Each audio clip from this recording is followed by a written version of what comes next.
Por supuesto, muchas gracias a todos por venir. Quizás arranco explicando por qué hacemos esta presentación en este momento.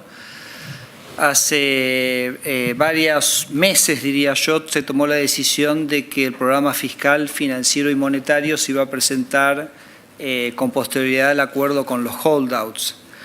Esto, por supuesto, tiene una lógica muy concreta, que es que, como ustedes saben, este programa monetario tiene ciertas transferencias del Banco Central hacia el Tesoro y la credibilidad de esas transferencias vienen dadas por justamente un programa financiero integral donde están contenidas esas transferencias, pero que justamente su credibilidad viene del programa financiero integral que ustedes saben se presentó en el día de ayer. Eso con respecto a la fecha.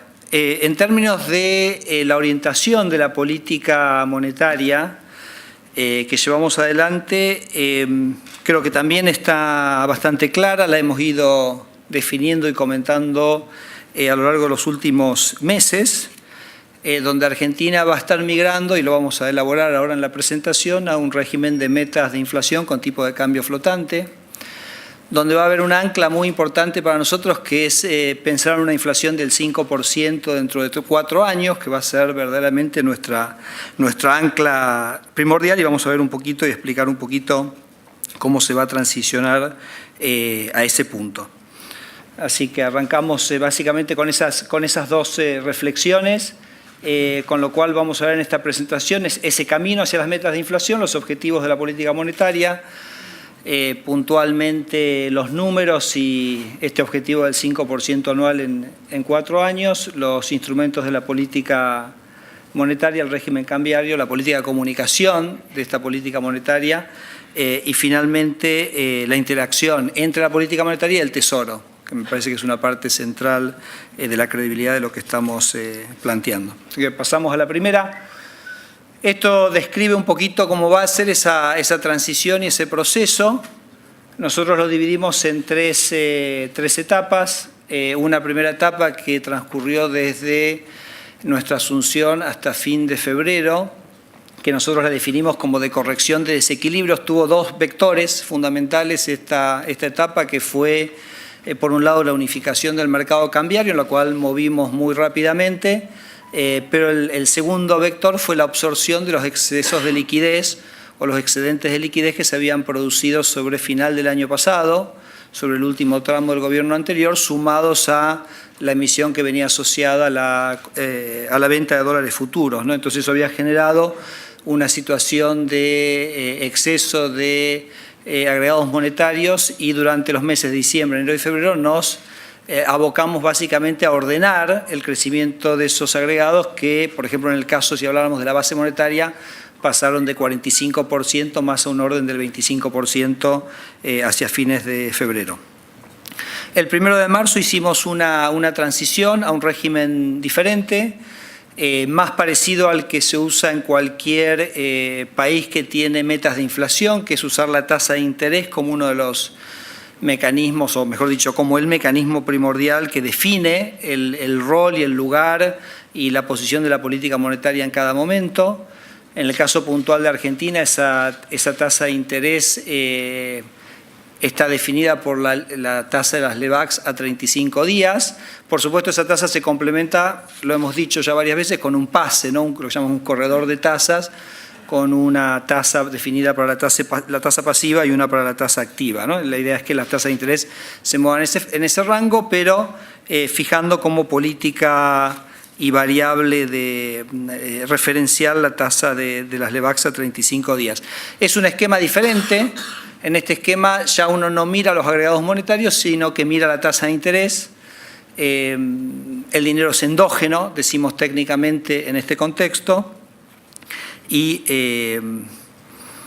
este es el cambio que nosotros empezamos a hacer el principio de marzo. Y de hecho, de alguna manera es lo que tiene que ver con la idea que en las últimas semanas uno ya deja de discutir tanto los agregados monetarios o la cantidad de dinero como quizás lo hicimos durante los primeros meses, sino que empieza a focalizarse mucho más en la tasa de interés. Y de hecho, por ejemplo, en la descripción de las últimas licitaciones, el foco está ahí, en el valor de la tasa de interés como instrumento antiinflacionario y no tanto en los agregados monetarios, que, como digo, es endógeno. Bueno, ese proceso empezó a principios de marzo y básicamente va a ser un proceso que vamos a transitar hasta aproximadamente septiembre. Septiembre es el momento en el cual va a comenzar el ciclo presupuestario del año que viene y nuestra anticipación es que en ese momento vamos a migrar a lo que se llama formalmente un régimen de metas de inflación, para ya empezar directamente a definir números concretos y su implementación ya a partir del año que viene. Ustedes verán en ese tramo que va entre el 1 de marzo y septiembre del 2016 que hay un punto en el medio bastante importante, que es el 15 de junio, que es cuando se publica el primer número que va a publicar el INDEC de un índice de precios, que ustedes se imaginarán bastante que en un régimen de metas de inflación tener una inflación es un elemento bastante importante, y eso realmente de una manera indiscutible y a partir del INDEC va a estar disponible a partir del 15 de junio. Así que esto va a tener bastante que ver con la manera que vamos a plantear los objetivos para el año 2016 puntualmente. Entonces, este es un poquito el esquema digamos, de lo que va a ocurrir en 2016. Pasamos a la próxima. Los objetivos de política monetaria son estos. Tenemos una carta orgánica que tenemos que cumplir. La carta orgánica tiene un artículo que es el tercero, que define los objetivos del Banco Central. Los objetivos están escritos en ese orden como están ahí en la filmina: promover la estabilidad monetaria, la estabilidad financiera, el empleo y el desarrollo económico con equidad social. Nosotros decimos que estos no están en orden alfabético, es decir, que el legislador los puso en este orden por algún motivo muy específico, y eso pone con preeminencia a la estabilidad monetaria, le hace una baja inflación como el objetivo fundamental de esta institución. Vale la pena decir que, a nuestro entender, la baja de la inflación es justamente lo que más va a ayudar al desarrollo del sector financiero, el desarrollo del sector financiero es lo que va más propender a la igualdad de oportunidades. Un sector financiero desarrollado es justamente un sector financiero que le da acceso a todos los habitantes al crédito y le da la posibilidad a todos los habitantes de poder concretar los sueños y los objetivos que tenga cada uno de ellos. Un sector financiero chiquito lo que hace es la persistencia de la exclusión, porque en una economía con un sector financiero muy chiquito solo tienen acceso a poder emprender proyectos aquellos que ya tienen dinero. Entonces, por eso pensamos que la baja inflación, a través del impacto que tiene el desarrollo del sector financiero, es fundamental para el crecimiento con inclusión social.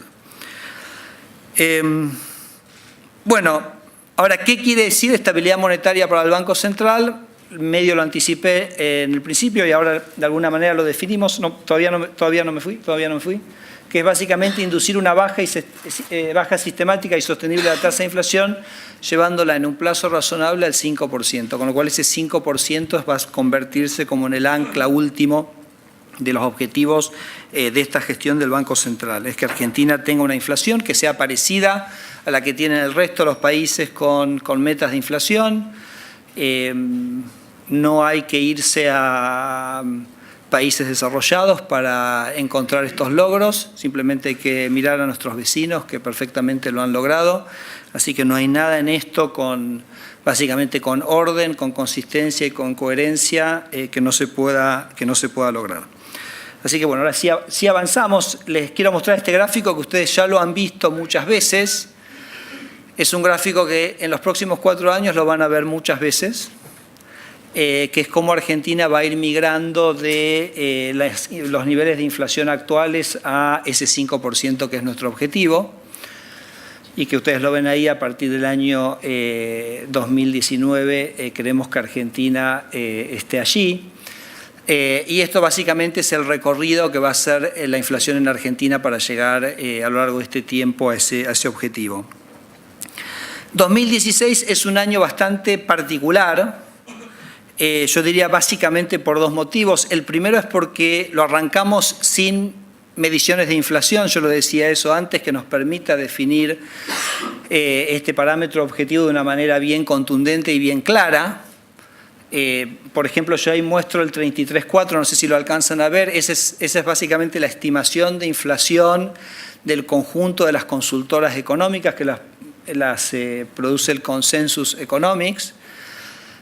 Pero claro, es de un promedio urbano nacional que cada uno construye su urbano nacional según los criterios de estimación que cada consultora le resulta pertinente o apropiado. Por ejemplo, si uno tomara esos números desde abril a diciembre, los que están en el Consensus Economics, y por ejemplo computara con la inflación de San Luis, ahora en un minuto vuelvo a eso, los primeros 3 meses, ese número es 31,4. Y no 31,8, no 33,4. Es decir, que tenemos un tema de definición de cómo se va a medir la inflación, particularmente este año. Y ustedes saben además que el año 2016 es un año que ha habido reacomodamientos de precios relativos muy importantes, en principio, digamos, ya de alguna manera concretados en estos primeros 4 meses del año. Pero los reacomodamientos no son solamente lo que decimos precios regulados, precios no regulados, que por supuesto lo tenemos muy presente, sino también geográficos. Porque ustedes saben que los subsidios estaban primordialmente concentrados en la ciudad de Buenos Aires, entonces cuando de alguna manera uno reacomoda esos subsidios implícitos que estaban implícitos en nuestro cuadro tarifario, uno genera un cambio de precios relativos entre la ciudad de Buenos Aires y el interior del país. Y esto se hace justamente para generar los recursos, por ejemplo, para pedirle menos dinero al Banco Central y que Argentina tenga una tasa de inflación más baja, que la pagaba el interior, o para bajar impuestos que primordialmente se pagaban en el interior. Entonces Argentina produce un reacomodamiento donde aumentan los precios relativos del área metropolitana y bajan en términos relativos los del interior del país. Entonces, digamos, hay 2 vectores o 2 dimensiones en los cuales estos cambios de precios relativos hacen particular o especial al año 2016. Ustedes ven que en este momento, como decía, las expectativas son 33,4. En el año 2017 las expectativas son 19,9, o sea, las expectativas, el consenso de mercado es que la inflación va a estar por debajo del 20% en el año 2017, con lo cual este año el Banco Central se ha puesto como objetivo llevar la inflación, ahora vamos a ver qué quiere decir en términos mensuales, lo más cercana al 25%, pero también trabajar sobre las expectativas para que podamos arrancar el año que viene con las expectativas del año 2017 claramente dentro de la banda propuesta para el año que viene. Fíjense en la placa que sigue, mostramos las expectativas de inflación. Este gráfico lo que muestra es cómo han ido evolucionando las expectativas de inflación a lo largo de los distintos meses. Entonces, para que se entienda, por ejemplo, el primer gráfico, el que empieza acá más a la izquierda, son las expectativas que en realidad se computan a 6 meses vista, que tenía la economía en el mes de noviembre, las de diciembre, las de enero, febrero, marzo y abril. Y yo querría destacar un par de cosas de este gráfico, en particular 2. Una es a nuestro entender, el fuerte anclaje que tienen las expectativas. Estas, repito, son las expectativas del mercado. Si ustedes miran, por ejemplo, hoy el mercado está pensando que la inflación en septiembre va a ser 1,5%. 1,5% ya es ese menos de 20% si uno lo anualizara. Pero fíjense que durante los últimos meses ha habido una coherencia, una consistencia en las percepciones del mercado, que después de un aumento en la tasa de inflación en los primeros meses del año, esa inflación convergía a niveles bastante más bajos. Y el otro elemento que me gustaría destacar es abril. Fíjense, el circulito que dice 3 era la perspectiva o la expectativa de inflación que había en marzo para abril. Después se produjo la información sobre el reacomodamiento de precios relativos, particularmente en Ciudad de Buenos Aires, que movieron el número de abril, con lo cual fíjense que el número de abril sube a 5,4, pero fíjense qué notable que prácticamente no alteró la expectativa de inflación de los meses subsiguientes. Entonces, eso habla de un anclaje de las expectativas de inflación. Esto pasa muy típicamente en regímenes de metas de inflación donde uno tiene un shock. Si el shock es transitorio, justamente el anclaje es que no cambia las expectativas de largo plazo de inflación, sino que las cambia transitoriamente, y eso aparentemente se estaría dando o se está dando en este momento. Entonces, cuando yo les decía ese 33,4, nosotros vamos a intentar traerlo lo más cerca 25%, quiere decir que los objetivos que se propone el Banco Central es que la tasa de inflación esté por debajo de los rangos que estén en esta placa en lo que tenemos hasta septiembre y, por supuesto, en los meses subsiguientes. Seguimos. Bueno, como decía al principio, en esta migración que hicimos en marzo, la tasa de interés del LEBAX a 35 días se convierte como en la variable de referencia de la política monetaria. También se ha ido produciendo un cambio en esto. En las últimas 2 semanas hemos discutido mucho más la tasa que el valor del dólar, por ejemplo. Y como decía, esa tasa de 35 días de la LEBAX está acompañada por un corredor de tasas como para pases activos y pasivos. Esto lo sabemos, el nivel de tasa de interés se determina buscando influir sobre la dinámica de la inflación y sobre todo sobre las expectativas. Es decir, la idea es que la tasa de interés, el mecanismo de transmisión más importante que tiene, entre otros, es justamente coordinar las expectativas mostrando claramente el compromiso del Banco Central con la desinflación, que me parece que es lo que se muestra en el gráfico anterior.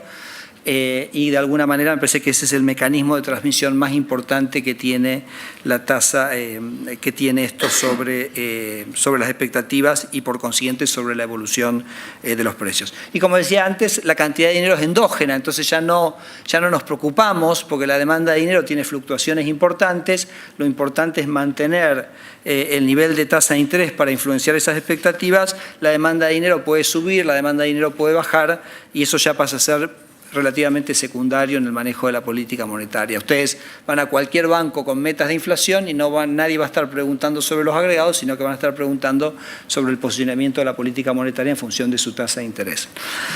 Bueno, por supuesto, ahí, como yo decía, el objetivo nuestro es un régimen cambiario con tipo de cambio flotante.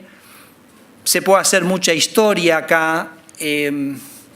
Argentina ha intentado muchas veces, yo digo, el atajo de tratar de coordinar las expectativas usando el tipo de cambio. Lo ha hecho muchas veces, lo ha intentado muchas veces. Resulta como fácil al principio porque todo se coordina, la tasa de interés baja rápidamente, pero siempre para Argentina terminó siendo una trampa.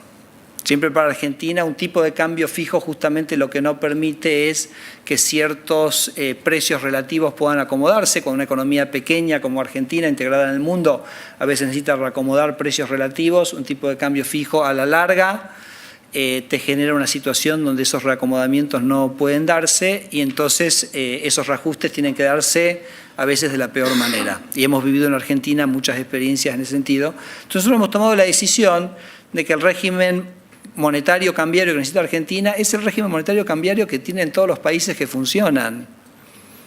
Que para economías como Argentina, que es un régimen cambiario donde hay un banco central que se compromete con la inflación, genera expectativas y un anclaje de expectativas de inflación a partir de su política monetaria y el tipo de cambio después se mueve libremente y permite, digamos, esos ajustes de precios relativos que tiene. Esto lo tiene Australia, no digo Inglaterra o Estados Unidos, pero tiene economías como las nuestras, Australia, Nueva Zelanda, Colombia, Chile, Brasil. Entonces no, acá nadie está inventando absolutamente nada, sino que estamos copiando regímenes que han funcionado. A mí me gusta dar el ejemplo de la economía colombiana, ¿no? Que este año tuvo una caída en el precio del petróleo de aproximadamente $100 a en algún momento 25 o 30 dólares, donde el tipo de cambio se depreció 70%, la inflación doméstica prácticamente no se movió y la economía realmente pudo transitar esa muy fuerte caída en sus términos de intercambio sin realmente ninguna disrupción desde el punto de vista macroeconómico. Entonces, nosotros estamos haciendo un esfuerzo y estamos convencidos que este es un régimen monetario cambiario que le va a servir Argentina de una manera mucho mejor que lo que se ha intentado en el pasado. Así que eso es entonces sí, el tipo de cambio es flexible con intervenciones ocasionales, ¿no? Intervenciones ocasionales puede llegar a haber. Esa flotación cambiaria lo que va a hacer es que en un momento se van a desconectar los precios domésticos de los precios internacionales. Como digo, la gente va a estar mirando mucho más los objetivos en términos de inflación y no mirando el tipo de cambio. Dijimos al principio de la gestión que había que desdolarizar la mente del central, había que focalizar al Banco Central en la inflación doméstica y no en el tipo de cambio, como muchas otras veces lo ha hecho, y una vez que eso se entiende, entonces eso ayuda a que anclemos las expectativas en términos de lo que verdaderamente es importante, que es la tasa de inflación doméstico. Y como decía, limitar el traspaso de los movimientos del tipo de cambio nominal a los precios es crucial para que el tipo de cambio juegue ese rol de ajustar los precios relativos. Yo decía intervenciones ocasionales, motivos para intervenir es a veces cuando uno siente que el mercado se está moviendo de una manera que siempre es difícil tomar esa decisión, pero las intervenciones nunca pueden ser ni sostenidas ni para intentar sostener el tipo de cambio en un lugar que no debiera estar. A veces hay movimientos que uno piensa que no están justificados, puede llegar a intervenir puntualmente, puede intervenir si uno quiere mejorar la hoja de balance del Banco Central, pero la verdad que no tendría que ser intervenciones muy sistémicas. Por ejemplo, si nosotros miramos lo que ha ocurrido en nuestra gestión desde el 17 de diciembre, nosotros operamos, o el Central intervino en el mercado cambiario en 17 jornadas, de un total de 86. 1.250 millones de dólares se compraron en las 9 jornadas que se compró a un precio promedio de 14.26 y se vendieron 1.000, con lo cual el balance es muy ligeramente positivo en 8 jornadas a un precio promedio de 15.35. Entonces, bueno, eso es más o menos un poquito lo que ha ocurrido durante esta gestión. Yo decía, en septiembre vamos a hacer una migración formal al régimen de metas de inflación. El régimen de metas de inflación en una gran medida tiene que ver con la comunicación de lo que el Banco Central está haciendo. No tampoco tenemos que esperar hasta septiembre para hacer todo lo que tenemos que hacer. Con lo cual lo que les presentamos acá para que ustedes ya lo tengan es el calendario de cómo el Banco Central va a estar comunicando y en qué formatos en lo que resta de este año. Y por supuesto en septiembre mostraremos el calendario para el año 2017. Entonces hay distintas cosas, por ejemplo ahí ven 3 cuadraditos en rojos, esos son los informes de política monetaria, algo que históricamente se llamaba el informe de inflación, nosotros lo vamos a llamar el informe de política monetaria. Eso se va a presentar en lo que resta del año. Tenemos 3 presentaciones. Cuando presentemos el informe de política monetaria también vamos a hacer una conferencia de prensa porque va a explicar un poco la visión de manera trimestral del Banco Central de cómo ve la evolución de los precios y de la política monetaria. Entonces tenemos 3 fechas para eso. Ustedes saben que tenemos el informe monetario mensual que se publica a principio de cada mes, que es un informe muy descriptivo de la situación del mercado monetario, al cual se le va a sumar una editorial, una vez al mes también, donde vamos a tener, digamos, como un comentario del Banco Central con un poco de mayor frecuencia respecto de cómo ve la marcha nuevo de precios del mercado monetario. Así que ahí están, esos son los que están en azul. Las barras verdes es lo que ustedes ya conocen, que es el comunicado del EVAX, que vamos a estar publicando los martes a la tarde, que es cuando emitimos nuestro comunicado del EVAX, y los que tienen un subrayado, nosotros hemos dicho que en las semanas subsiguientes a la publicación de los índices de inflación, típicamente el del CABA hemos estado usando como referencia, ese comunicado del EVAX se extiende un poco más para hacer una interpretación de la situación del mercado monetario. Hay un informe al Congreso y después otro documento que ustedes ven allá cuando estamos cercanos a fin de año, que es el de Objetivos de Política Monetaria del 30 de diciembre. Así que ese sería un poquito los mecanismos de comunicación que vamos a estar usando durante el resto de este año. Bueno, lo que me queda para comentar es la interacción, ya vamos acá, de la política monetaria con el Tesoro y la evolución de la hoja de balance del Central. Esto a lo que se refiere es, yo decía que se ha anunciado que dentro del programa financiero el Banco Central va a estar financiando con 160.000 millones de pesos al fisco y ustedes seguramente preguntarán, bueno, ¿eso cómo cierra con el equilibrio monetario? ¿Es eso consistente con los niveles de inflación que se presentan? qué nivel de esterilización se requiere de esos 160.000. Esas son todas las preguntas que me parece surgen y que de alguna manera queremos mostrar en una simulación o un ejercicio que vamos a compartir con ustedes ahora. Plan fiscal y de financiamiento del Tesoro incluye un tope de transferencias del BCRA por todo concepto de 160.000. Repito, es un número que nosotros venimos repitiendo y diciendo ya hace varios meses. La idea es que sean aproximadamente 40.000 por trimestre, pero tampoco es que esto está necesariamente así estricto, pero es en principio el plan original. ¿Qué es lo que les voy a estar mostrando? Les voy a estar mostrando un ejercicio de consistencia. El ejercicio de consistencia básicamente consiste en lo siguiente. Uno básicamente asume un nivel de inflación, tomemos el nivel de inflación del 25%, que por supuesto implica una trayectoria, y uno se pregunta, ¿cómo evoluciona la demanda de dinero con esa trayectoria de inflación? Entonces, obviamente, cuando los precios suben, la demanda de dinero sube, entonces uno después se pregunta, bueno, ese aumento en la demanda de dinero alcanza para, de alguna manera, cobijar los 160.000 de transferencias. Ese es el ejercicio que queremos compartir con ustedes. Entonces, se estima una demanda de dinero con supuestos, ¿no?, que para esa estimación hay un aumento en la demanda. El resultado ya se los voy comentando. Este ejercicio obviamente lo partimos en este momento, ¿no? Lo partimos a partir del momento que estamos ahora, donde faltan transferir no 160, sino 120. Ustedes esto lo siguieron en la prensa, que ya se transfirieron 40.000. Y lo que vamos a mostrar, les voy a mostrar los gráficos en un momento, que el aumento en la demanda de dinero supera de acá a fin de año esos 120.000 en valores que van entre 50.000 y 95.000. Acá el motivo por el cual ponemos varios es que cuando uno estima la demanda de dinero son estimaciones estadísticas y se pone ciertos rangos, ¿no? Y por supuesto, además esos rangos también pueden ser resultar que los movimientos son mayores, pero eso es estadísticamente lo que tendría sentido tener. Entonces la pregunta es qué se hace con esos 53.000 y 95.000, digamos, que repito, es crecimiento de la demanda de dinero consistente con una inflación del 25%. Entonces hay como dos aplicaciones básicas para ese dinero. Uno lo aplica a cancelar LEVAQs, sería una posibilidad, o lo aplica a comprar reservas, ¿no? Tampoco es que estos números no son proyecciones, no son objetivos, es simplemente un ejercicio de consistencia y quiero que se entienda de esa manera. Miremos algunos gráficos, simplemente por ejemplo, acá ustedes tienen M2 privado, nuestras estimaciones de demanda de dinero se fundamentan en M2, ahí tienen miles de millones de pesos, estamos en 816, repito, con los supuestos de la proyección de inflación para tener una interanual del 25% como ejercicio base, esa demanda de dinero sube a más o menos 1.000, lo cual da un interanual, para aquellos que les gusta mirar el interanual, de tasa de crecimiento de los agregados en este ejercicio. Ustedes se acuerdan que veníamos en números relativamente altos, que han caído y que estarían terminando con un crecimiento interanual por debajo del 20%.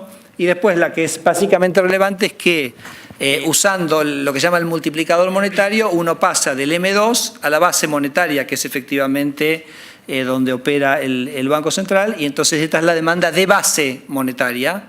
Y entonces la línea azul, como yo decía, sus desvíos estándar, y la línea roja es el aumento de la base que corresponde a las transferencias de los 120.000 que restan transferir este año. Entonces acá repito lo que yo les decía antes, repito, el aumento en la demanda de dinero que uno puede estimar en este ejercicio con este nivel de inflación supera lo que hay que transferir, entonces, como se decía, cobija y tenemos margen, y de hecho con margen excedente como para dos cosas, ¿no?, que es lo que mostramos en la placa siguiente, que es, decía, una posibilidad es que con ese margen excedente uno cancela el stock de LEVAQs. El stock de LEVAQs, ustedes saben, tiene una dinámica propia de rollover de las LEVAQs, de las cuales uno puede después sumar o puede restar. Entonces, por ejemplo, si uno ese excedente lo usara para cancelar plenamente, ¿no?, para cancelar LEVAQs, uno terminaría con un stock de LEVAQs entre 415.000 y 463.000 millones, o podría decir, no hago nada de eso, dejo que las LEVAQs vayan evolucionando según y usándolas para esterilizar, digamos, los intereses, dedico esos recursos a la compra de reservas. Esto es aproximadamente el nivel de reservas que el Banco Central podría comprar con una emisión monetaria que de alguna manera es coherente con el nivel de inflación que está pautado. Y termino entonces con este gráfico que básicamente mide la evolución de las LEVACs como porcentaje de la base monetaria. Ustedes tienen ahí una proyección de la base monetaria. Cuando uno, mira la evolución de las stocks de LEVACs, tiene que hacerlo relativo a algún agregado monetario relevante.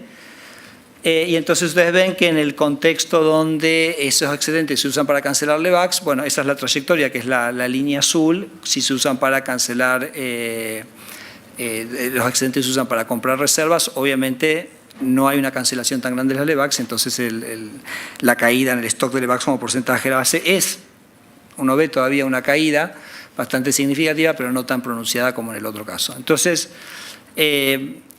básicamente, para cerrar, de lo que estamos queriendo transmitir. Número uno, el régimen monetario que tenemos va a ser un régimen de metas de inflación, con tipo de cambio flotante. Estamos en un proceso de transición a metas, a lo que se llama el régimen de metas de inflación, que va de alguna manera terminar, de concretarse en septiembre de este año, donde se adopta formalmente el régimen de metas de inflación. Esas metas tienen un ancla fuerte, que es aspirar en el año 2019 a una inflación del 5%. Tenemos una trayectoria trazada para la reducción de los lugares que tenemos ahora, del momento que estamos ahora, de los niveles que tenemos ahora, ese 5%. El objetivo puntualmente para el año 2016 es acercar los niveles de inflación. Son dos objetivos: acercar el nivel de inflación lo máximo posible al 25%, que implica niveles mensuales por debajo de esa curva que les mostré, que en septiembre tienen la inflación en 1,5%, y también ponernos como objetivo que las expectativas para el año 2017, trabajar en 2016 para que las expectativas en el 2017 también se ubiquen dentro del rango buscado para el año que viene. Y finalmente, que las transferencias que están pautadas con el Poder Ejecutivo en este momento son totalmente consistentes con este equilibrio monetario, con estas pautas de inflación. Es decir, que tenemos un margen apropiado, correcto, para poder cumplir desde lo monetario con los objetivos pautados. Así que eso sería lo que tendríamos, y ahora obviamente tomamos las preguntas que tengo. No sé si hay un micrófono.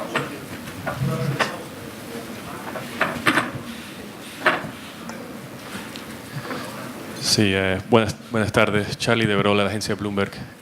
Quería saber si usted piensa que se va a llegar a la meta del 25% o si va a estar un poco por encima de eso. Y también quería saber cuál piensa que podría ser el impacto de mantener las tasas de LEVAC altas sobre el crecimiento económico. Claro, como decía, el año 2016 es un año bastante particular, ¿no?, en términos de medir la tasa de inflación. Yo les decía el 33,4, pero ¿qué tomamos? Tomamos San Luis, tomamos Ciudad de Buenos Aires, tomamos un promedio, ¿cómo lo constituimos? Yo me gustaría enfatizar, y repito, el objetivo que nosotros nos pusimos para el año 2016. Que la inflación esté lo más cerca del 25% y que las expectativas se acomoden en el año 2017 a estar dentro de la banda pautada. Como yo le decía, septiembre el mercado está esperando una tasa de inflación del 1,5%. Que ya de por sí implica una inflación que está por debajo, o está, caminando en ese momento por debajo del 20%. Y me parece que este es el punto central al que aspiramos y al que buscamos y con el que nos estamos comprometiendo. Respecto al nivel de la tasa, usted lo que me pregunta es sobre los mecanismos de transmisión de la tasa. Y yo le diría que para nosotros el mecanismo de transmisión más importante de la tasa de interés es el que yo mencioné. Yo dije, entre otros, el mecanismo más importante es cómo la tasa de interés alinea las expectativas. Y al alinear las expectativas permite una convergencia a niveles de inflación mucho más bajos. Y quiero decir que a nuestro entender, al entender del equipo nuestro, no va a haber nada más reactivante en Argentina que Argentina logre bajar la inflación. ¿Qué tal? ¿Ahí me escucha? ¿Ahí me escucha? Sí, sí, sí. Bueno, Juan Cruz Clemente, S5N. Yo le quiero preguntar si bajo el concepto que usted recién analizó, la meta inflacionaria que propone el Banco Central, esto no afecta a aumentar la recesión y el desempleo, porque cuando las tasas están altas, pienso en un empleador, por ejemplo de Chaco, ¿no? Podría ser que en vez de tomar gente en su pyme, elige colocarla en un banco porque las tasas justamente son altas. ¿Usted qué piensa al respecto? No, usted me repite la misma pregunta que me acaba de hacer el corresponsal. Usted habló de mecanismos, por eso yo le pregunto más directamente. Por eso le contesto nuevamente lo mismo. No va a haber nada más expansivo en Argentina para aumentar los niveles de consumo, para aumentar los niveles de inversión, que bajar la tasa de inflación. Y nosotros nos estamos comprometiendo a una baja de inflación muy importante en el segundo semestre, y eso para nosotros es la garantía más fuerte, no solo del crecimiento de la demanda y del crecimiento del empleo, sino justamente de, además, converger a una situación de inflación estructuralmente más baja que permite el crecimiento a largo plazo.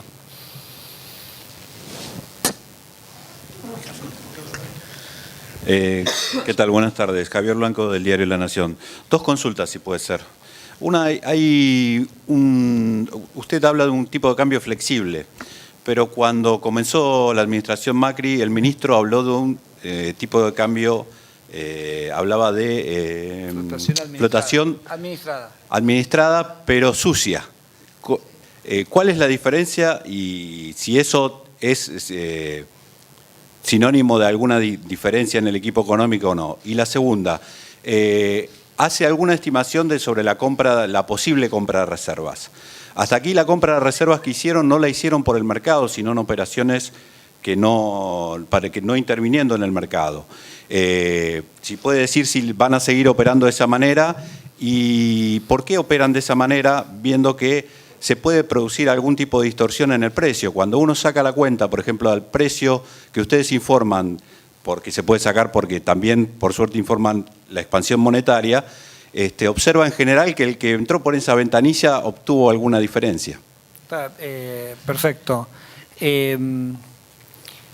La primera pregunta, no hay ninguna diferencia. O sea, yo dije, es un régimen de flotación con, creo que pusimos intervenciones ocasionales, ¿no? Que es justamente lo que se habla, la flotación sucia.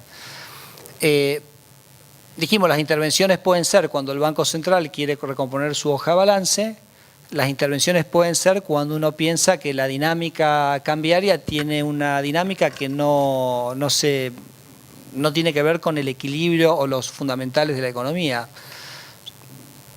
Voy a darte dos ejemplos de esas intervenciones. Nosotros hace un mes nos vencía una posición importante en futuros. Y ese día encontramos un movimiento muy diferenciado del mercado cambiario en el día puntualmente en el que vencía, donde de alguna manera hubo una mucha menor oferta. El Banco Central salió a suplir la oferta, si no el precio hubiera subido fuertemente. Encontramos un movimiento irregular del mercado ese día, básicamente lo normalizamos. De la misma manera, parte de nuestras intervenciones tuvieron lugar en la segunda quincena de febrero. Ustedes se acuerdan, en la segunda quincena de febrero la posición de futuros era mucho más grande que la que tenemos hoy. Hoy el Banco Central solo tiene el 37% de la posición de futuros que heredó. Esa situación lo que generaba era una suerte de dinámica autosostenida, ya que cuando se movía el tipo de cambio, el Banco Central tenía que integrar los márgenes de esos contratos, básicamente supliendo de pesos al mercado que después eventualmente también se usaban para seguir comprando dólares. Entonces, si ustedes miran, por ejemplo, incluso la volatilidad intradiaria del movimiento cambiario durante el mes de febrero, es decir, ustedes miran cómo se movía el tipo de cambio durante el día, tenía una volatilidad que ha ido decreciendo fuertemente a medida que ese elemento de inestabilidad se ha ido limpiando del mercado. Entonces, nosotros ahí esa inestabilidad en un momento nos pareció que era una dinámica que no tenía que ver con los fundamentales de la economía, sino que tenía que ver con esta dinámica, y entonces a fin de febrero intervenimos para, de alguna manera, cortarla. Con lo cual eso con respecto al tipo de cambio. Respecto a las intervenciones, sí, efectivamente es así. O sea, el Banco Central, algunos de los días que ha comprado, no ha comprado de manera explícita, y esto tiene explícita en el sentido que en general lo ha hecho a través de la ayuda del Banco Nación, el Banco Provincia, bancos oficiales, y esto tiene un sentido y un objetivo muy particular. Y es que nosotros no estamos interviniendo en el mercado cambiario para influir en el precio, para marcar un precio. Queremos que el precio sea el precio que regula el mercado, y ustedes saben que cada vez que el Banco Central interviene, de alguna manera marca el precio de una manera muy definida. Nosotros pensamos que eso no necesariamente es lo que el Banco Central puede ser ocasionalmente, pero no encontrábamos, cuando uno compra para fortalecer la hoja de balance, no está tratando de intervenir el precio, está tratando de fortalecer la hoja de balance. Y esas operaciones se hacen en cada momento al precio que se producen o que se consigue el tipo de cambio en cada momento, con lo cual, desde ese punto de vista, hay una transparencia plena, pero el objetivo, Javier, es de que el objetivo no es influir en el precio, sino es otro, y por la presencia fuerte que tiene el Banco Central, entonces se implementa de esta manera. Ha sido una práctica que se ha usado mucho tiempo en Argentina y es la que hemos implementado en estos meses. Sí, buenas tardes, Lili. ¿Se escucha? Sí. Sí, Liliana se escucha. Franco de Ámbito. ¿Cómo tienen previsto, cuánto tienen previsto, si es que lo tienen calculado, el ingreso de capitales? Me refiero a aquellos que pueden afectar justamente la fluctuación del tipo de cambio. Y en ese sentido, ¿qué tipo de intervención piensa hacer? Ya hay críticas, esto está conectado, al respecto de que el tipo de cambio estaría atrasado. ¿Cuál es, a su juicio, si realmente considera que está atrasado? Sí, el tipo de Gracias. cambio, sí, Liliana, gracias. El tipo de cambio tuvo obviamente un movimiento muy fuerte, después, digamos, sube, baja. Cuando uno mira si está atrasado o no atrasado, uno en general lo mira también en relación con el tipo de cambio real. Por ejemplo, el real brasileño en el último mes también ha tenido una apreciación bastante significativa. Yo lo que sí puedo decir, y esto lo hemos dicho siempre, y lo he dicho yo incluso en el discurso de inauguración, que a nosotros una apreciación cambiaria muy fuerte es algo que nos preocupa. Pero nos preocupa en el siguiente sentido. Si un país tiene un boom de exportaciones, tiene un crecimiento de exportaciones, es natural que su moneda se haga más fuerte, porque se hace más fuerte a partir de la fortaleza de su economía que se representa en ese crecimiento de las exportaciones. Si uno mira, por ejemplo, el marco alemán, el yen japonés, el won coreano, son todos procesos que uno mira los últimos 30, 40, 50 años, son monedas que se han fortalecido muchísimo, o sea, se han apreciado muchísimo, pero se han apreciado de la mano de un boom exportador de Argentina, un boom exportador de sus economías. Y ese sería un proceso que sería deseable, es el que queremos que ocurra en Argentina, y pensamos que con las medidas que está tomando el gobierno se empieza a transitar ese camino. Lo que a veces como pone un poquito más nervioso es cuando esos movimientos del tipo de cambio no vienen de ese boom exportador, sino que vienen de movimientos de capitales de corto plazo o de...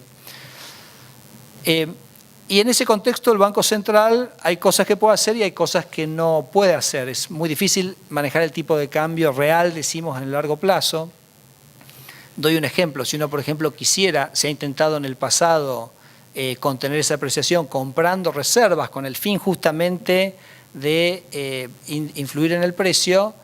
Ustedes saben, cuando se compran reservas se emiten pesos, entonces eventualmente esa apreciación se produce eventualmente por más inflación y no por apreciación del tipo de cambio. Entonces no es un vehículo o un mecanismo totalmente útil a ese fin.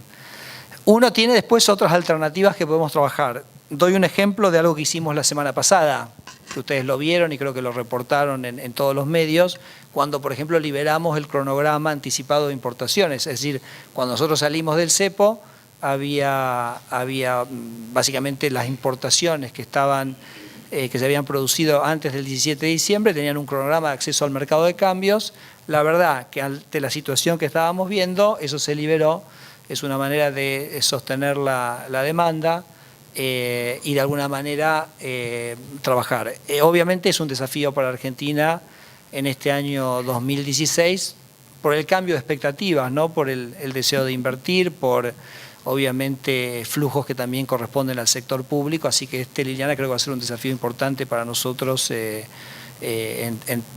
términos, digamos, de política cambiaria. Pero repito, el foco principal nuestro va a estar focalizado claramente en la tasa de inflación. Eso creo que hemos sido muy claros al respecto. No, la verdad que me parece que es muy difícil tener un número, la verdad que es muy cambiante. Te imaginarás que la situación de esta semana es totalmente diferente a la que teníamos hace 2 semanas. Se ha cerrado el capítulo de los holdouts, con lo cual es muy cambiante y bueno, y la verdad que es la que no es tan importante el número, sino cómo uno de alguna manera va a abordar la temática. Leandro Gavín de Infobae. Quería consultarle si están conformes con este nivel de reservas que hoy tiene el Banco Central, si es un nivel de reservas, no sé si tienen proyecciones o si la hacen, creo que en este caso ya no es tanto como se hacía en el pasado, si es un nivel de reservas que puede proteger al país en un eventual shock, y también si en todo caso se está trabajando, se puede llegar a trabajar con alguna línea con el Fondo Monetario Internacional por el tema de las reservas con el Banco Central. Sí, no, el segundo no está ni siquiera planificado. Y en cierto sentido no por la respuesta que te voy a dar a la primera pregunta, que es cuando uno dice qué nivel de reservas se necesitan, tiene que ver con qué uno piensa que va a hacer con esas reservas. Entonces, en tanto en cuanto yo digo que Argentina va a tener un tipo de cambio flotante con intervenciones ocasionales, como le contestaba Blanco hace unos minutos, entonces la verdad que ¿cuántas reservas uno necesita? Si uno no va a usar las reservas para pelear un tipo de cambio que no tiene que ser, no necesita tantas reservas. La respuesta a eso es que la verdad que no ha sido un problema nuestro, no ha sido una obsesión nuestra en ningún momento. Por ejemplo, a nosotros cuando salimos del cepo, mucha gente se preguntó por qué no compramos reservas. El tipo de cambio llegó a estar a 12.95 en algún momento. En ese momento nos preocupaba mucho más el efecto monetario de esa compra que las reservas en sí. Y te estoy hablando del momento inmediato posterior a la salida del cepo. Te imaginas que ahora, con los holdouts, las entradas de capitales, es todavía muchísimo menor nuestra preocupación. Así que la verdad que para nosotros ese no ha sido nunca un tema relevante de nuestra preocupación, nunca nos hemos desvelado por eso, nos hemos desvelado mucho más por el tema de la inflación, como creo que ha quedado claro en la presentación. Sí, acá Matías Barbería del Cronista, ¿qué tal? Sí. Mis preguntas son aclaraciones respecto de las proyecciones. Primero, la inflación del 25% como objetivo y como expectativa, ¿es una proyectada hacia adelante, digamos, es anualizada? ¿Cuál sería la expectativa del Banco Central de una inflación acumulada 12 meses de 2016, punta a punta, enero, diciembre? Eso primero. Segundo, estas metas de inflación o este camino de la inflación que tienen para este año, ¿tiene alguna expectativa el Banco Central respecto de un precio del dólar para el cierre del año o es absolutamente independiente? Y tercero, lo mismo con tasas. ¿Qué caminos ven para las tasas? Pienso la de referencia, la de Levaca 35 días. Por supuesto. No tenemos valor del precio del dólar a fin de año porque no es un objetivo. O sea, justamente el foco nuestro es enfatizar que lo que es relevante es cuánto es la inflación, que es tu primer pregunta, y eso sí me parece que es donde nosotros ponemos el foco. Y no en el tipo de cambio.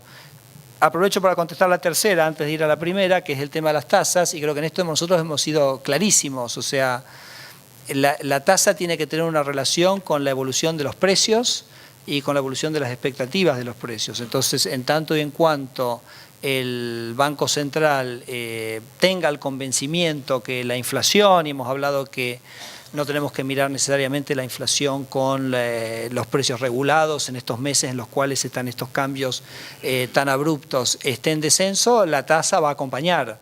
Con lo cual, con una tasa de inflación que nosotros decimos va a estar por debajo de las expectativas de mercado, que el mercado está pensando 1,5 a partir de septiembre, te imaginarás que estamos avisorando tasas nominales mucho más bajas y que van a ir bajando a lo largo del año.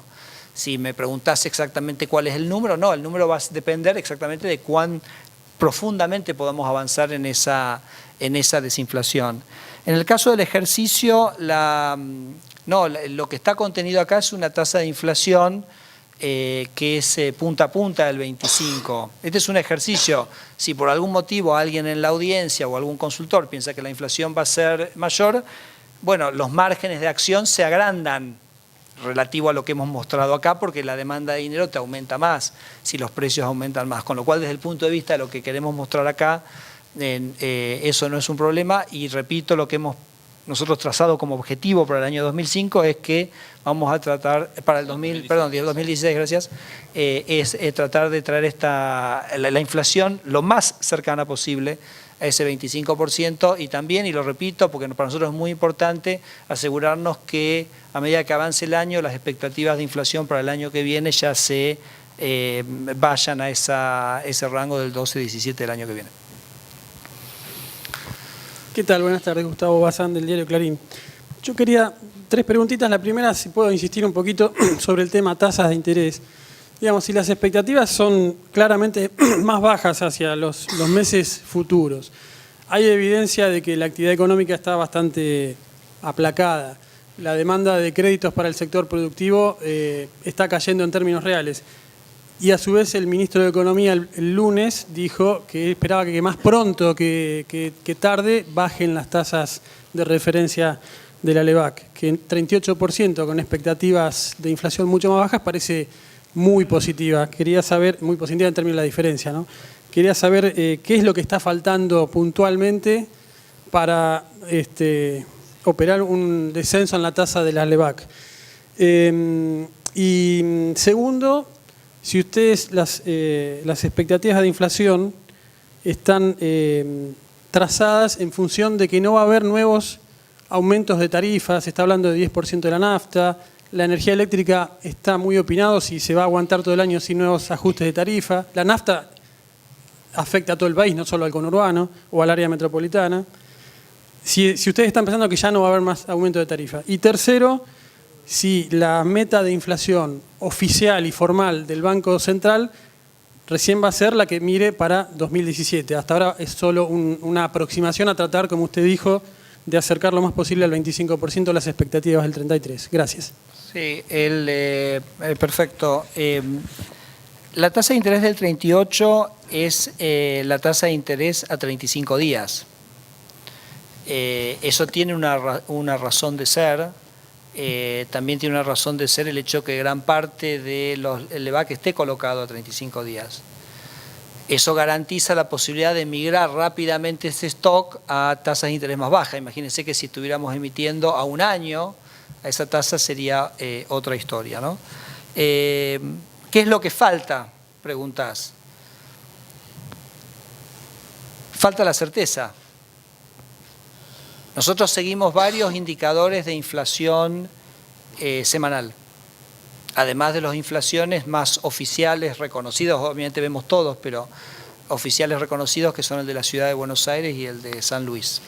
Pero seguimos varios indicadores semanales. Y nosotros, ya lo he dicho yo en un par de ocasiones, hemos visto sistemáticamente durante el mes de abril una desinflación de lo que nosotros llamamos la subyacente, que en cada uno de los distritos se mide de manera diferente, pero el movimiento en la tasa de interés tiene que producirse cuando hay un convencimiento de que ese, como hemos dicho, es un cambio que es sólido, es consistente, que hemos movido la inflación a un nivel, no necesariamente al objetivo último, pero a un nivel que está por debajo. Pero con lo cual no puedo decirte hoy, eso lo vemos y lo discutimos con todo el equipo el que me acompaña acá en esta mesa primordialmente, todos los martes, donde analizamos toda esta información y decimos, bueno, nos convence lo que vemos, nos convence o no este número, permanentemente vienen números nuevos, pero sí puedo decir que hemos visto en abril una desaceleración de la inflación subyacente y eso realmente es un cambio respecto a lo que venía ocurriendo en meses anteriores. Respecto a los cambios de tarifas posibles futuros, no voy a emitir opiniones de otra cartera o de otras carteras.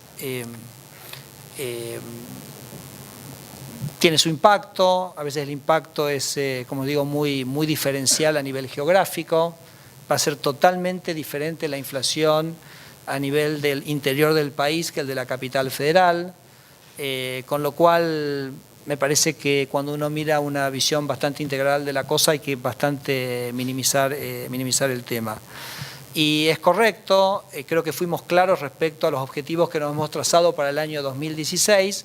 Yo comentaba en septiembre, asociado yo creo que al proceso de presupuesto, vamos a definir metas formales, cuantitativas, que no van a diferir de lo que mostramos, pero el régimen de metas de inflación es un régimen muy comprensivo, que tiene un montón de elementos que tienen que ver con la comunicación de mucho más de lo que estamos diciendo, no solo los instrumentos de política que uno usa, cómo uno va a responder a shocks particulares, es decir, digamos, es como por eso lo llamamos régimen de meta de inflación, de manera mucho más amplia, y vamos a ser mucho más precisos y nos vamos a explayar mucho más a partir de septiembre. Sí, Ángel Josami de la agencia Tela. ¿Se escucha? ¿Sí? Acércate un poquito más. Hola. Ahí Sí. está, ahí está. Brevemente, voy a volver sobre el tema de las tasas. De su exposición y de sus distintas respuestas a las preguntas, da la sensación de que hasta septiembre no va a haber claridad sobre una baja real de la inflación o un proceso, como decía usted, de desinflación digamos, de los elementos fundamentales para tomar una decisión por parte del Banco Central. Bueno, usted sí que es difícil de convencer. No, yo escucho. Simplemente, o sea, básicamente está diciendo que el mercado espera que para septiembre estemos en el 1,5. Yo diría, vamos a tener que pasar el invierno más o menos con las tasas que tenemos ahora, o podría decirse que antes de la primavera podría haber alguna novedad. No, a ver, me parece que mostramos una trayectoria descendente en el camino al 1,5. Ese camino, entonces las tasas tienen que acompañar ese proceso descendente, porque usted imagínese que si la inflación está consolidada en el 1,5, un 38 luce, me parece, un poco demasiado alto. Entonces la respuesta a su pregunta creo que es bastante obvia, que es en tanto en cuanto nosotros veamos que estamos convergiendo y durante la transición a esa convergencia la tasa nominal acompaña.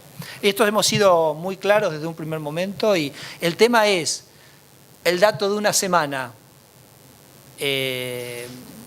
como diría el dicho, una golondrina hace verano o no. Entonces, no, esperemos a ver un par de golondrinas. Pero no tengas dudas que cuando baje la tasa de inflación va a ser otro escenario. Acá, buenas tardes, Esteban Rafael de TN. Usted mencionó las expectativas del mercado respecto de la inflación de septiembre de 1,5%.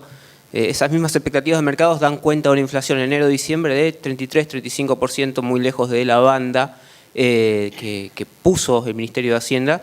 Y por otro lado dice que van a tratar de estar lo más cerca posible de este 25%. ¿Tengo que inferir del juego de las dos cuestiones que este 25% es de imposible cumplimiento? No, porque además, no, la respuesta es no. Pero además tenga usted presente lo siguiente, que hemos hablado de los problemas metodológicos que tenemos para el cómputo de la inflación este año. O sea, ese 33,4 que yo mostraba en la placa, que es el consenso que usted menciona, bueno, ¿qué usamos nosotros para ese índice urbano promedio nacional? Supongo que uno diga, el único índice confiable del interior es San Luis. Uno pone San Luis, ya no es 33,4, es 31,8 creo. Entonces, tenemos temas metodológicos, repito, nuestro objetivo es acercarnos lo más posible a ese objetivo. ¿Es un objetivo posible bajo cierta medición? Sí. Buenas tardes, Jorge Otaola de la agencia Reuters. ¿Qué tipo de cambio desearía tener el Banco Central para fin de este año? Obviamente, si se puede hacer una proyección para el año 2017 también, para final de 2017, más allá de lo que usted dijo recién, de que es imposible poder trabajar con un valor determinado, pero uno supone, deduce que ustedes tienen en carpeta, precisamente en esa proyección, valores a los cuales el Banco Central desearía que se llegue con el tipo de cambio a final de año y a final de 2017? Y segundo, ¿cómo está trabajando el Banco Central con el resto de los bancos para poder agilizar los créditos, que hoy por hoy para el sector privado es un enorme gran condicionante teniendo en cuenta el nivel de la tasa de interés? Claro, bueno, obviamente el segundo es, bajando la tasa de inflación, que nos permita bajar la tasa de interés, va a ser un elemento absolutamente determinante, ¿no?, para esa segunda pregunta que usted hace. ¿Está trabajando el Banco Central con los bancos al respecto? Nosotros con los bancos trabajamos permanentemente, ¿no?, en un montón de dimensiones que tienen que ver con el desarrollo del sector financiero, con la problemática de medios de pago. Hay distintas iniciativas, se ha hablado o lo hemos discutido digamos, los préstamos en UBI como una alternativa también, pero verdaderamente Argentina tiene un sector financiero que es 13 puntos del PBI. Chile tiene un sector financiero, los depósitos son 13 puntos del PBI, Chile tiene un sector financiero que son 90 puntos del PBI. Con lo cual acá tenemos un problema realmente muy dramático de un sector financiero que en Argentina es eminentemente transaccional. El sector financiero en Argentina no es un intermediador del ahorro. Entonces, ahora, ¿por qué Argentina tiene bueno, ni le digo Japón, que tiene 225% del PBI, o Inglaterra, que tiene 120%, o Brasil, que tiene 60%? Es la alta inflación. Entonces usted me pregunta, ¿qué es lo más importante que puede hacer el Banco Central para que en Argentina se desarrolle el ahorro a través del sector financiero? Es bajar la tasa de inflación. Y digo, es tan fundamental que ese ahorro se desarrolle a través del sector financiero, porque imagínese lo siguiente, hoy usted tiene un activo en una lata, no le rinde nada, mientras que ese activo intermediado en el sector financiero rinde, porque ese sector financiero se lo presta a alguien que invierte, produce con ese recurso. Pero entonces la baja de la inflación es estructuralmente lo más importante que podemos hacer en esta gestión para el desarrollo de la actividad crediticia en Argentina, que históricamente es bajísima. No estamos hablando de un tema de hoy, de este mes, del mes pasado, de 4 meses. Históricamente estamos en un sexto de países vecinos. Con lo cual se imagina que hay un tema bastante estructural. Entonces, pensemos en lo estructural para resolver este problema y no necesariamente lo coyuntural. Y si le digo que no tenemos del dólar, no me lo cree. No me lo cree. Bueno, es así. De la inflación sí, pero del dólar no tenemos proyección, no tenemos un objetivo y no tenemos necesariamente una preocupación, excepto quizás lo que me comentaba Liliana o lo que preguntaba Liliana, que son las apreciaciones excesivas, de las cuales también los mecanismos con los cuales podemos operar tienen cierta limitación. Federico, ¿cómo le va? Gracias por invitarnos. Diego Iglesias, de Día Cero. El gobierno sostiene que en el segundo semestre del año va a bajar la inflación, va a crecer la actividad económica, va a aumentar el empleo, va a aumentar el consumo. Le quiero hacer una pregunta bien económica. ¿Vamos a ser felices en el segundo semestre del año? Yo creo que la gente ya es mucho más feliz, pero no lo dice el gobierno necesariamente, ¿no? Pero ¿usted qué piensa? ¿Vamos a ser felices? Lo dicen, el mercado está diciendo que esa va a ser la tasa de inflación. Pero ¿usted es creyente? Agnóstico. Pero me parece que nos concentramos en lo nuestro, ¿no? Está bien, perfecto. Si no, le decía para que rezara, pero gracias. Últimas 2 preguntas. Turzenegger, buenas tardes. Rafael Palavecino para CN23. En relación a lo que se han leído en algunos portales, quería preguntarle si es viable la posibilidad de que se emita un bono con respecto a la demanda que tienen las LEVAC en este momento, y si es perjudicial, porque también se ha leído en portales el hecho de que han bajado los plazos fijos en relación a la demanda de los LEVAC y también tienen demanda externa. ¿Cómo impacta esto? Sí, los dos últimos puntos son, efectivamente, hay gente que ha decidido invertir en LEVACs particulares, entonces uno saca el plazo fijo e invierte en LEVAC. No hay nada particular, ni desde el punto de vista de la autoridad monetaria. La LEVAC es un instrumento de absorción de liquidez, ¿no? De hecho, por eso la tuvimos que usar muy intensamente en diciembre y enero para absorber lo que había ocurrido con el mercado de los futuros y a su vez la emisión que yo decía que se había producido el año pasado. Entonces, no sé, desde el punto de vista de la autoridad monetaria es o que venga directamente del banco o que un particular cancele su plazo fijo y venga a comprarle BACS, es estrictamente equivalente. Hay demanda de externos, digamos que ha sido moderada por ahora, pero que existe.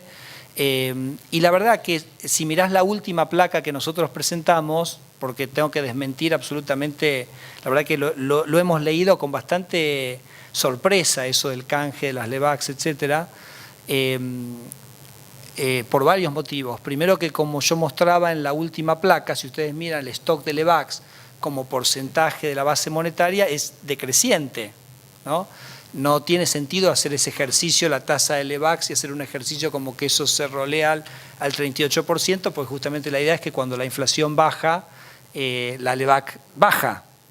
Entonces no hay ese desfasaje de pensar la inflación baja y la tasa. Y justamente por eso es importante que gran parte del stock esté a 35 días, porque permite justamente hacer ese acomodamiento.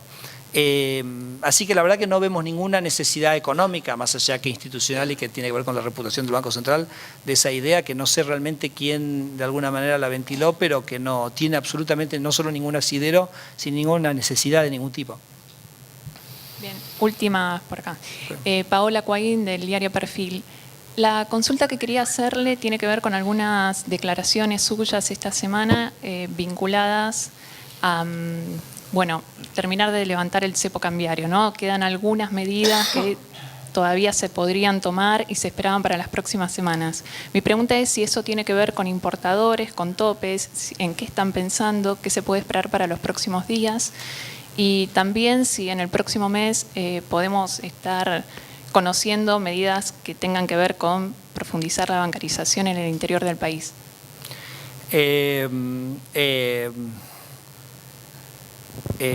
Arranco con lo segundo. La verdad que siempre ha sido una agenda del Banco Central promover la bancarización.